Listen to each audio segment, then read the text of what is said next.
പറഞ്ഞോട്ടെ. ആയിക്കോട്ടെ, ഞാനതുമായി ബന്ധപ്പെട്ട് ഇപ്പോഴൊന്നും പ്രതികരിക്കുന്നില്ല കേട്ടോ. ഒന്നും പറയുന്നില്ല, ഒന്നും പറയാനില്ല. ഞാൻ പറഞ്ഞല്ലോ, ഞാനൊന്നും പറയുന്നില്ല അതിനെ. ഈ സ്റ്റേയുമായി ബന്ധപ്പെട്ട് ഞാനെന്ന വ്യക്തിയുടെ യാതൊരു വിഷയവുമില്ല. ഞാനൊരു സംഘടനയുടെ അഡ്വക്കറ്റ് കമ്മിറ്റിയുടെ കൺവീനറായി എനിക്ക് ഒരു മീറ്റിംഗ് വിളിച്ചു കൂട്ടാനോ മറ്റു കാര്യങ്ങളോ ചെയ്യാനോ ഉള്ള ഒരു അധികാരമില്ല എന്നുള്ള രീതിയിലാണ് സ്റ്റേ വന്നിരിക്കുന്നത്. നമസ്കാരം, വീണ്ടും പുതിയൊരു വീഡിയോയിലേക്ക് എല്ലാവർക്കും സ്വാഗതം. അപ്പോൾ ഇന്നത്തെ വിഷയം എന്താണെന്ന് ചോദിച്ചാൽ നമ്മുടെ അമ്മയുടെ കുറച്ച് കാര്യങ്ങൾ തന്നെയാണ്. അപ്പോൾ വേറൊന്നുമല്ല, നമ്മുടെ അമ്മ സംഘടനയെ കുറിച്ചിട്ട് ഒരു വോയിസ് ഇപ്പം പുറത്തു വരികയുണ്ടായി. അതായത് രമേശ് പിഷാരടിയും ശ്വേതാ മേനോനും തമ്മിലുള്ള ഒരു വോയിസാണ്. അപ്പോൾ ആ ഒരു വോയിസ് പുറത്തുവിട്ടേക്കുന്നത് നമ്മുടെ ശ്വേതാ മേനോൻ തന്നെയാണ്. പക്ഷെ അത് ശ്വേതാ മേനോൻ ചെയ്തത് തെണ്ടിത്തരം, ചെറ്റത്തരം എന്ന് നമുക്ക് പറയാൻ പറ്റത്തുള്ളൂ. കാരണം വിശ്വാസത്തോടെ ഒരാൾ സംസാരിക്കുന്ന ഒരു കാര്യം, അതും അടുത്തറിയുന്ന ആൾക്കാർ, അപ്പോൾ ആ ഒരു വോയിസ് അങ്ങനെ പുറത്തുവിടേണ്ട കാര്യമുണ്ടോ എന്ന് ചോദിച്ചാൽ ഇല്ല, അത് വളരെ മോശപ്പെട്ടൊരു കാര്യം തന്നെയാണ്. അപ്പോൾ എന്തായാലും അദ്ദേഹം വിളിച്ചിട്ടുണ്ടായിരുന്നു. അദ്ദേഹം അറിയാലോ, ഇപ്പം പാലക്കാട് MLA ആണ്. അപ്പോൾ അതിൻ്റെ ഒരുപാട് തിരക്കുകൾ കാണും. എന്നിരുന്നാലും ഈ ഒരു അമ്മ സംഘടനയിലെ പ്രശ്നങ്ങളൊക്കെ ഒന്ന് പരിഹരിക്കാൻ പറ്റുമെങ്കിൽ പരിഹരിക്കട്ടെ എന്നുള്ള രീതിയിൽ അദ്ദേഹം ഇതിന് വേണ്ടിയിട്ട് ട്രൈ ചെയ്തിട്ടുണ്ടായിരുന്നു. പക്ഷെ ആ ഒരു വോയിസ് കേൾക്കുമ്പോൾ ഉള്ളത് പറയാട്ടോ, ഡബിൾ മീനിങ് ആയിട്ടേ തോന്നത്തുള്ളൂ. അത് പേഴ്സണലി എനിക്ക് പറയേണ്ട കാര്യമാണ്. അത് അങ്ങനെയാണ് തോന്നുന്നത്. ഇനി എന്താ അവർ ഉദ്ദേശിച്ച് പറയുന്നത് നമുക്ക് അറിയത്തില്ല. ആ ഒരു രീതി കാണുമ്പോൾ നമുക്ക് അങ്ങനെയാണ് തോന്നിയിട്ടുള്ളത്. അത് എന്തോ ആവട്ടെ. അപ്പോൾ ഒരാൾ അത്രയും വിശ്വാസത്തോടു കൂടി സംസാരിക്കുന്ന ഒരു കാര്യം, അത് വോയിസ് റെക്കോർഡ് ചെയ്ത് അതിനെ പബ്ലിക്കിലേക്ക് വിടുന്നെന്ന് പറയുന്നതേ അത് എത്ര മോശപ്പെട്ടൊരു കാര്യമെന്ന് ആലോചിക്കുക. ഒന്നാമത്തെ കാര്യം, അദ്ദേഹം ഇപ്പോൾ ഒരു പാലക്കാട് MLA ആണ്. അത് പോരാഞ്ഞിട്ട് ഭാര്യയും മക്കളും ഉള്ള ഒരു കുടുംബമാണ്. അദ്ദേഹത്തിന്റെ കുടുംബം ഇത് കേൾക്കുമ്പോഴത്തേക്ക് എന്തുമാത്രം വിഷമിക്കുന്നുണ്ടാവും, അതാദ്യം ആലോചിക്കാം. പിന്നെ രണ്ടാമത്തെ കാര്യം, ഈ ഒരു കാര്യം വന്നപ്പോഴത്തേക്ക് അദ്ദേഹം ഇപ്പോൾ MLA ആയതുകൊണ്ട് തന്നെ പാർട്ടിക്കാരൊക്കെ ഇതങ്ങ് ഏറ്റെടുത്ത് കഴിഞ്ഞു. കാരണം പാർട്ടിക്കാർക്ക് എന്തെങ്കിലും ഒരു ചെറിയൊരു കാര്യം മതി, അതങ്ങ് ഏറ്റെടുക്കും. അപ്പം മൊത്തത്തിൽ നാണക്കേടായിരിക്കാണ്. എന്തായാലും ആ ഒരു വോയിസും കൂടി നമുക്ക് കേട്ടിട്ട് വരാം. Very sad. ഓക്കെ, ശരി. ഞാൻ ക്രൗൺ പ്ലാസയില്. Crown Plaza. എന്താ പരിപാടി? ഞാനിവിടെ എന്റെ ഹസ്ബൻഡ് ഇന്ന് വൈകുന്നേരം വരും. അപ്പൊ ഞാന് ഇവിടെ വന്നാ.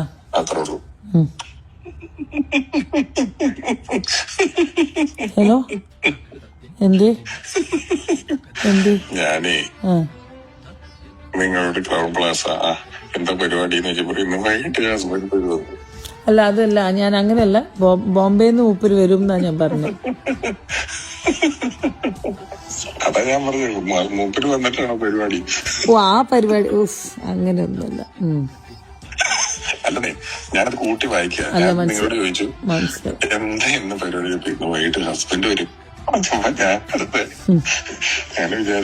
വിഷു, ഞാൻ ഭയങ്കര സ്ട്രേറ്റ് ഫോർവേഡ് ആയ ഒരു വ്യക്തിയാണ്. അതാണ് എന്റെ ഏറ്റവും വലിയ പ്രശ്നം. എനിക്ക് ഇങ്ങനത്തെ ഒരു കാര്യങ്ങളും അറിയാത്ത ഒരു കാര്യമാണ്. അതാണ്. അല്ല, ഹസ്ബൻഡ് വന്ന് പോട്ടല്ല. You just push, I want you people to give me the voice. അപ്പൊ ഇത് കേൾക്കുമ്പോഴത്തേക്ക് അതിൽ ഡബിൾ മീനിങ് ഉണ്ടോന്ന് ചോദിച്ചാൽ ഉണ്ട്, ഉള്ള കാര്യം തന്നെയാണ്. ഈ ഒരു വോയിസ് കേട്ടപ്പം ഈ ഒരു വ്യക്തിയുടെ ആണോ എന്ന് ചോദിച്ചാൽ നമുക്കറിയത്തില്ല. കാരണം അത് പിഷാരടി എന്നാണ് കൊടുത്തേക്കുന്നത്. അപ്പോൾ ഇതില് ശ്വേതാ മേനോൻ അത്രയും ആ ഒരു അമ്മയുടെ പ്രശ്നത്തിൽ അത്രയും ഭയങ്കര എന്താ പറയാ, ഭയങ്കര വിഷമത്തിലിരിക്കുന്ന സമയമാണ്. അപ്പൊ ആ ഒരു വിഷമത്തിൽ അത് തമാശ കാണിക്കുന്നതാണെന്ന് ചോദിച്ചാൽ അതും എനിക്ക് തോന്നിയിട്ടില്ല അല്ലാന്ന്. ഇപ്പൊ കാര്യമായിട്ട് എന്തെങ്കിലും കാര്യം പറയുമ്പോഴത്തേക്ക് അത് അതിൻ്റെതായിട്ടുള്ള കാര്യത്തിൽ തമാശ നമുക്ക് എടുക്കാം. പക്ഷേ അത് അല്ലാത്ത രീതിയിൽ ഡബിൾ മീനിങ് തോന്നുന്ന വിധത്തിൽ അത് ശ്വേതാ മേനോൻ തോന്നിക്കാണും അത് ഡബിൾ മീനിങ് ആണെന്ന്. എന്തായാലും തോന്നിക്കാണുമായിരിക്കുമല്ലോ. അപ്പം അവര് ആ ഒരു ടെൻഷനിൽ ഇനി എന്താണ് സംഭവിക്കാൻ പോകുന്നത് എന്നൊക്കെ ഉള്ളൊരു കാര്യം ആയിട്ടായിരിക്കാം വിചാരിച്ചിട്ടുണ്ടായിരിക്കും. ഇനി എന്താണെന്ന് നമുക്ക് അറിയത്തില്ല. അപ്പൊ എന്തായാലും നമുക്ക് ഇപ്പൊ പേഴ്സണലായിട്ട് തോന്നുന്ന കാര്യമാണ് കേട്ടോ. ഇപ്പം ഒരാൾ നമ്മളോട് ഡബിൾ മീനിങ് സംസാരിക്കുമ്പോൾ നമുക്ക് പെട്ടെന്ന് മനസ്സിലാവും എന്ന് പറഞ്ഞിട്ട് നമ്മൾ അയ്യോ അത് ഡബിൾ മീനിങ് അല്ല എന്ന് പറയൂ, മനസ്സിലായെങ്കിൽ അത് ഡബിൾ മീനിങ് തന്നെ ആയിരിക്കുമല്ലോ. അപ്പൊ അതേ ഇവിടെയുള്ള പ്രശ്നം. അപ്പൊ എന്തായാലും എനിക്ക് തോന്നുന്നത് ഈ ഒരു പിഷാരടി ഈ ഒരു പ്രശ്നങ്ങളൊക്കെ ഒന്ന് പരിഹരിക്കാം എന്നുള്ള രീതിയിൽ വിളിച്ചതായിരിക്കാം. പക്ഷെ എന്നിരുന്നാലും എന്തായാലും ഇതിനെ കുറിച്ചിട്ട് പിഷാരടി ഒരു വോയിസ് കൊടുത്തിട്ടുണ്ട്. അപ്പൊ ആ ഒരു വോയിസും കൂടി നമുക്ക് ആദ്യം കേൾക്കാം. 32 വയസ്സായ സംഘടനയെ കോടതിയിൽ എത്തിക്കണം എന്നുള്ള ഒരു ആഗ്രഹവും എനിക്കില്ലായിരുന്നു. അത് രമ്യതയിൽ പരിഹരിക്കണം. ഞാൻ സംസാരിക്കാമെന്ന് ഓർത്തു. ഞാൻ അങ്ങനെ എന്റെ ആദ്യത്തെ മാധ്യമങ്ങളെ കണ്ടപ്പോൾ ഞാൻ പറഞ്ഞിരുന്നില്ല, ഞാൻ ശ്വേതയോട്, അൻസിബയോട്, ടിനിയോട്, അവരുടെ അഡ്വക്കേറ്റുമാരോട്, മല്ലിക ചേച്ചിയോട്, ലക്ഷ്മി പ്രിയയോട്, ഞാൻ ഇവരോടെല്ലാം മണിക്കൂർ കണക്കിന് സംസാരിച്ചു എന്നാണ് ഞാനന്ന് പറഞ്ഞത്. അങ്ങനെ മണിക്കൂർ കണക്കിന് സംസാരിച്ചതിൽ ഒരു ഓഡിയോ ആണ് ഇന്ന് ലീക്ക് എന്നാണ് നിങ്ങൾക്ക് വാക്ക് ഉപയോഗിക്കുന്നത്. ലീക്കല്ല, റിലീസാണ്.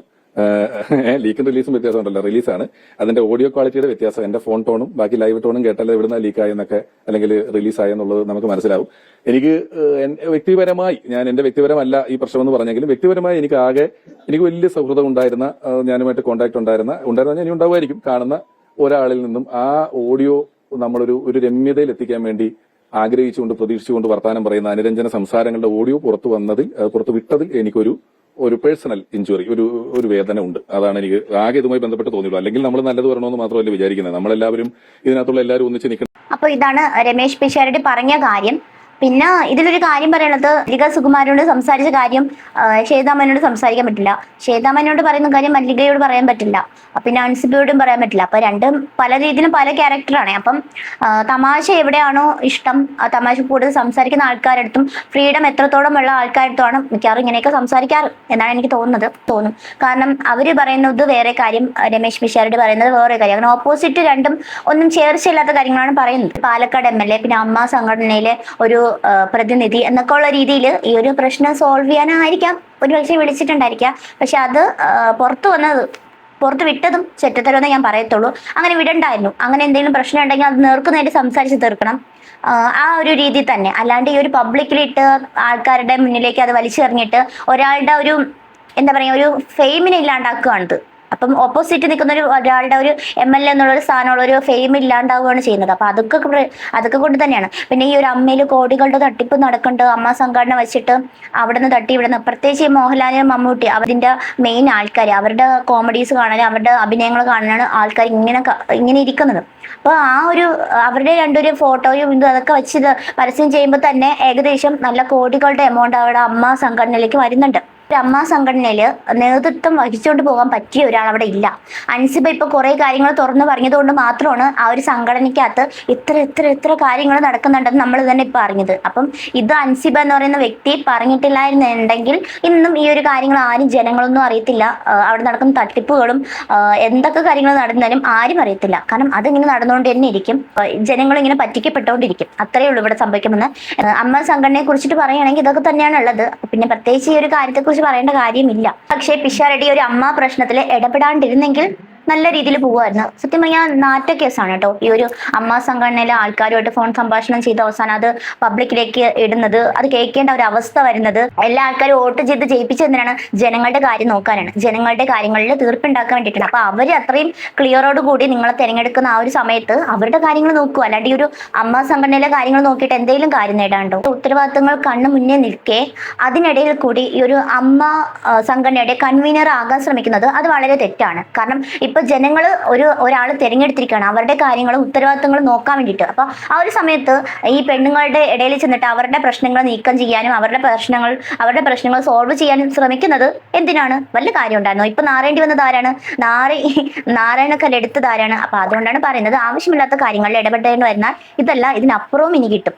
കാരണം പിന്നെ ശ്വേതാമേനോൻ ചെയ്തത് വളരെ മോശമായിട്ടുള്ളൊരു കാര്യമാണ്. ഈ ഒരു വോയിസ് വിശ്വാസവഞ്ചനയാണ് കാണിച്ചിട്ടുള്ളത്. ഇതാണ് പറയുന്നത് സ്ത്രീകളുടെ കാര്യങ്ങളിൽ ഇടപെടരുതെന്ന് കൃത്യമായിട്ട് പറയുന്നതിന്റെ കാരണം. കാരണം അവർ ഇത്രയും കാത്തു സൂക്ഷിച്ചു കൊണ്ടുവന്ന ഒരു അമ്മ സംഘടന എന്ന് പറയുന്ന ഒരു സംഭവം തകർന്ന് പാളീസായിരിക്കുകയാണ്, പൊട്ടിപ്പാളീസായി. ഇനി അതിന് നല്ലൊരാൾ നേതൃത്വം കൊണ്ടുവരണമെങ്കിൽ മാത്രമേ അത് വീണ്ടും നല്ല രീതിയിൽ ഉണ്ടാവും എന്നാണ് എനിക്ക് തോന്നുന്നത്.